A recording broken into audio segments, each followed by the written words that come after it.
Ya, salam saudara, apa kabarnya? Salam sejahtera untuk kita semua.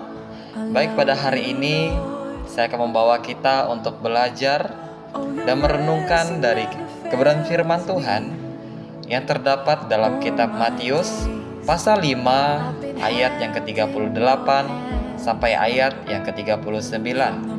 Baik, saya akan membacakannya untuk kita. Matius 5 ayat yang ke-38 sampai ayat yang ke-39. Perikop di atas yaitu Yesus dan hukum Taurat. Ayat 38 berbunyi, "Kamu telah mendengar firman, mata ganti mata dan gigi ganti gigi. Tetapi aku berkata kepadamu, janganlah kamu melawan orang yang berbuat jahat kepadamu, melainkan siapapun yang menampar pipi kananmu, berilah juga kepadanya pipi kirimu." Ya, dari pembacaan kebenaran firman Tuhan ini, saya ingin membawa kita untuk belajar dan merenungkan dari sebuah tema, yaitu kasih yang teruji. Dan apa itu kasih yang teruji?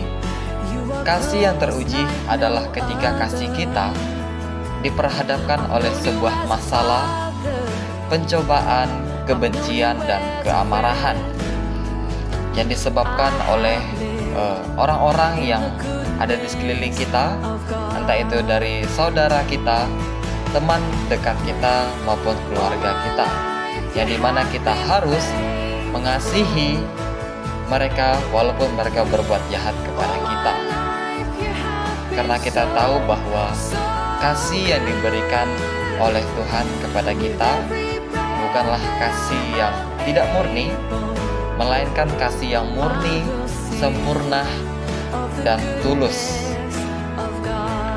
Dan pada kesempatan ini, mari kita merenungkan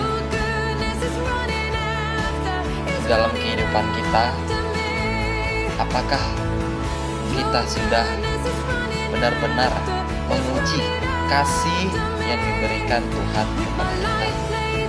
Apakah di dalam kehidupan kita sudah bisa mengasihi orang-orang yang berbuat jahat kepada kita, yang dimana kita tahu kita sebagai orang percaya, orang yang sudah diselamatkan oleh Tuhan, seharusnya kita bisa mengasihi orang-orang yang berbuat jahat kepada kita.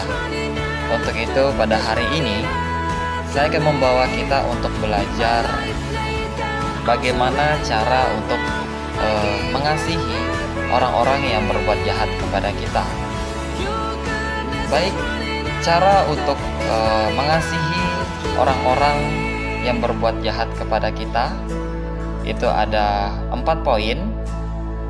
Yang pertama yaitu sabar, yang terdapat dalam kitab Kolose pasal 3 ayat yang ke-13 yang berbunyi, "Sabarlah kamu seorang terhadap yang lain, dan ampunilah seorang akan yang lain, apabila yang seorang menaruh dendam terhadap yang lain, sama seperti Tuhan telah mengampuni kamu, kamu berbuat jugalah demikian." Ya, itu poin pertama yaitu sabar. Poin yang kedua yaitu mengampuni, yang terdapat dalam kitab Matius pasal yang ke-6 ayat yang ke-14 yang berbunyi, "Karena jikalau kamu mengampuni kesalahan orang, Bapamu yang di surga akan mengampuni kamu juga." Ya, itu poin yang kedua yaitu tentang mengampuni. Yang ketiga yaitu mengasihi, terdapat dalam kitab Matius pasal yang ke-5 ayat yang ke-44 yang berbunyi, "Tetapi aku berkata kepadamu, kasihilah musuhmu dan berdoalah bagi mereka yang menganiaya kamu." Ya, itu poin yang ketiga tentang mengasihi. Dan poin yang keempat yaitu terdapat dalam kitab Matius pasal ke-5 ayat yang ke-44 juga, yaitu tentang berdoa. yang berbunyi, "Tetapi aku berkata kepadamu, kasihilah musuhmu dan berdoalah bagi mereka